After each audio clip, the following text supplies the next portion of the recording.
welcome back. I hope you're all having a great week. So today is a video of products I regret buying or products not worth the hype.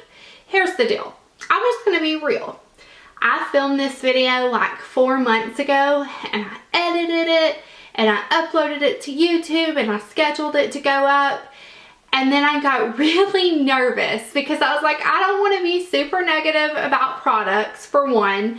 Some of these products my friends love and swear by. Some YouTubers love and swear by. They're just products that didn't specifically work for me. So for my skin type, or heck, it's probably user error, to be honest, because you guys know I'm pretty new into makeup. I've only been wearing makeup like 2 years now. So keep that in mind. And of course, this is just my opinion, but I wanted to do this because I find these videos so helpful on YouTube, because y'all see my favorites every Friday. Sometimes I mention a fail. Sometimes I don't even want to bother with the negative and I don't even mention a product that I didn't like that week. But these videos are super helpful to me. So I'm not going to stay on a product for a really long time. I'm just going to tell you why it didn't work for me, why I don't like it, why I don't think it's worth the hype, and let's just get started. So I am not going to go in any specific order, and some things I have since gotten rid of. This earring is supposed to go like this and it keeps falling. So if it falls again, we're rolling with it. The first product I want to talk about is Limecrime lipsticks. So not specifically this color, there goes the earring, but this formula of lipsticks, it's so hyped up on YouTube. They literally burn my lips, like to the point where I can't wear them. And so I've gotten rid of 2 of them. I've given them to a friend, but the Limecrime lipsticks do not work for me. They are so super drying. And then the cashmeres, the velvetines, and the shade Cashmere I want so bad, like I can't stop thinking about it, but those make the ring around my lip. You know what I'm saying? And I cannot stand that on a long wearing lipstick because it sucks all the life out of my lip, and then it leaves that really bad line. So to get kind of the cashmere look, this is going off on a tangent, but that's what I'm wearing today is MAC Stone and MAC Myth. I got this little combo idea from Makeup by Cheryl, and it is so pretty. It's really close to cashmere. So if the velvetines don't work for you and you have these two, pair them together because it gives that interesting gray lip look that's kind of trendy right now, but it's not for some people. Off subject, I know. Let's get back into the video. I'm just gonna grab stuff. The next product is the Dior Overcurl Mascara. Now, I will say that I'm going to use this mascara and I like it okay. I don't think it's worth $30 though. I mean, you can get so many other good drugstore mascaras for way cheaper than this. And I'm not one that's opposed to spending $30 on a mascara if it's worth it. This, however, I do not find is worth it. It just doesn't give me the volume that I want. It does hold a curl really well, but it doesn't give length and it doesn't give volume, in my opinion. So that is the next thing. So the next product is by Hard Candy, and it is the Glamoflouge, which is so popular on YouTube. It creases under my eyes so bad. It's too thick, and if I don't use it for a couple of weeks, it gets super oily and it never sets. So I definitely don't like this. The next thing is, oh, this is seriously, I've never ever heard of anybody on YouTube not like this product. So I'm like in the corner by myself on this one. It's the Kat Von D liner in Trooper, the ink liner. I cannot deal with this. I love the Jessie's Girl liner and the Physicians Formula liner. This one is so hard, and you know what's funny is I watch people use this on film, like on tutorials, and I literally see them having to stamp it and I see them having to drag their eye, and I'm like, how do you like that? It should glide on super easy. It is, however, super matte, but I don't find that it's worth the hype. The next product is a newer product, and it's by Smashbox. It's the Photo Finish Hydrating Under Eye Primer. And the first couple of times I used this, I did kind of like it, but after 4 or 5 times, seriously, it did nothing. Like, maybe just the first few times I was wearing it, I was having a good eye day, I don't know. But you put it on under your eyes before you put on concealer to kind of hydrate, and I still got some creasing with it. So I definitely don't think that this is a great product from Smashbox. And then something else, Nars Sheer Matte Foundation. Whenever I first got this, I really liked it, but it's just so sheer. And so I'm more of a full coverage girl.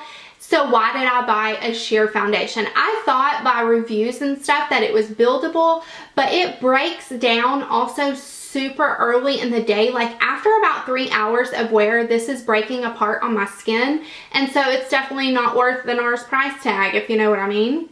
The next product is so hyped on YouTube, and I'm like, why, girl? Obviously, you've never tried the Milani Brow Kit. It is the Brow Bar to Go by Whitening Lightning. But this is like 3 or 4 times the price of the Milani Brow Kit, and the Milani one's better, to be honest. And another thing that irritates me is like within probably 2 weeks of buying this, the top came off. And then it like went into the, it's a mess. I don't feel like it's the best brow powder for sure. So save y'all money and buy the Milani one, because I don't like that one at all. Speaking of Milani, oh my gosh, I can't believe this.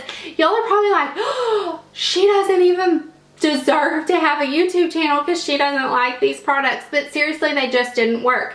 This was so hyped up. All of these Milani shadow eyes, or whatever they're called, they're new eyeshadows. And this is the only one I got, but the tag's off of it. I don't know why. But I think it's Bella Cafe. I just find that you can get, like, the Wet n Wild shadows are just as good, and you can get them in the palette, you know, and these are like $2.99 per shadow. So for a couple of extra dollars, you can get a Makeup Geek shadow, or you can get a full palette of Wet n Wild shadows. So I don't think these were worth the hype. They're okay, but I don't think it's something that you need to like rush out and get for sure.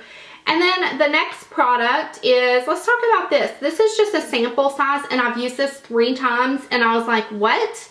What is it even doing? It's the NARS Pro Prime Pore Refining Primer. And when anything on its packaging says it's a pore refiner or a pore minimizer, I automatically think it's gonna shrink my pores, because I'm so used to some really great primers that do that.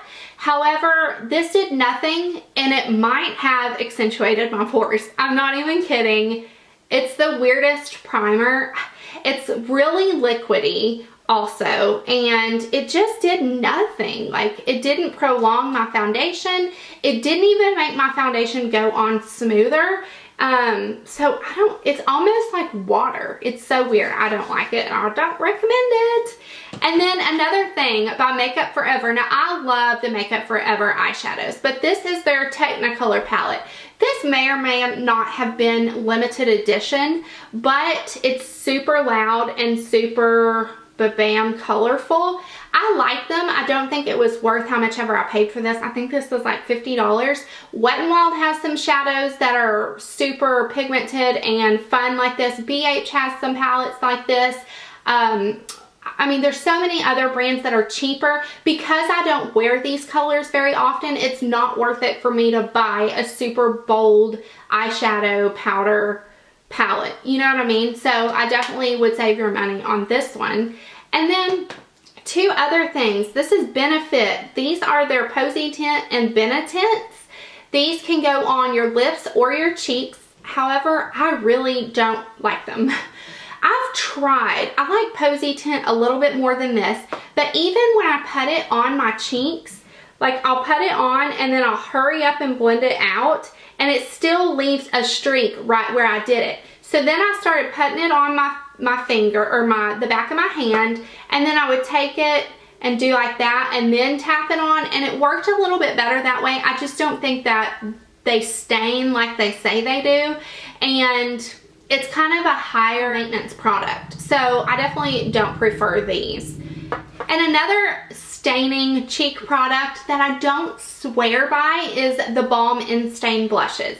Now, if you can get these on sale or on Haute Look, I definitely think they are beautiful blushes. I just don't think they're staining blushes, and so many people swear that they are. I find that the Tarte 12-hour blushes stain much better than these Instain blushes, and I hate, it drives me insane when companies claim to be like a Pore refining primer or an Instain blush and they don't do what they claim, because these literally only last about 6 to 8 hours on my face, which is good. But the Tarte ones are like 12 hours, 16 hours stay on your face, you know? So the last product is, I didn't even want to mention this one, girl. Now, I'm just going to show you because I'm so nervous about mentioning it, but it is the Morphe eyeshadows. So many people love this. I just wiped it off with my wipe. That's why it's kind of wet. So many people love this, including Jaclyn Hill, which everything else that she's ever recommended I really liked, but these shadows are just not doing it for me. This is the 35 Warm palette. I have heard if you buy the singles or Jaclyn Hill's Favorites palette, the quality is better than these pre-made like 35 shadow pan palettes, which drives me crazy too, because it's like, can y'all please just have the same, you know, consistent quality throughout the brand? But you know, whatever. So the thing is with these, they swatch so beautifully, oh my goodness, and they look so super pigmented whenever you swatch them. And then the first like 15 minutes they're on your eyes, you're like, yes, I sure did get a 35 pan eyeshadow palette for $20. But then after about an hour, it's like, where did my eyeshadow go though? So it's really frustrating, and I don't love it as much as so many people. Like I said, I haven't tried the singles and I haven't tried the Jaclyn Hill palette, so I can't really say anything about those, but for sure this 35 Warm palette, the staying power is just not there. And I use an eyeshadow primer and a sticky eyeshadow base and it still doesn't work. It still doesn't stay on. So that is it. I hope you guys enjoyed this. Be sure in the comments below, let me know the products that you thought weren't worth the hype, because I want to know that too. I always tell y'all to tell me your favorites, but I also want to know stuff that didn't work. Even if it's something I recommended and it didn't work, I want to know, because you know, we don't all have the same likes and needs and desires in certain makeup products. So yeah, let me know your thoughts in the comments below, and I will see you soon. Bye. But first, let me get a wipey. My earring fell. How cute is this earring? I got it at Kohl's. These earrings were like $5. But it keeps falling. If it would stay like that, it'd be super cute. It'll fall in a minute, girl. Yes. So annoying. So my ears are shaped weird, so it doesn't stay in there. Okay, moving on. And the earring fell again. Okay, so I'm not going in any specific order, but I did want to start out with what's on my lips. This isn't, oh my god, this freaking earring. One I've had, oh my god, I can't do. This ain't gonna work, girl. This is not gonna work. We're gonna have to give up. Highlight though, yes. Motorcycle.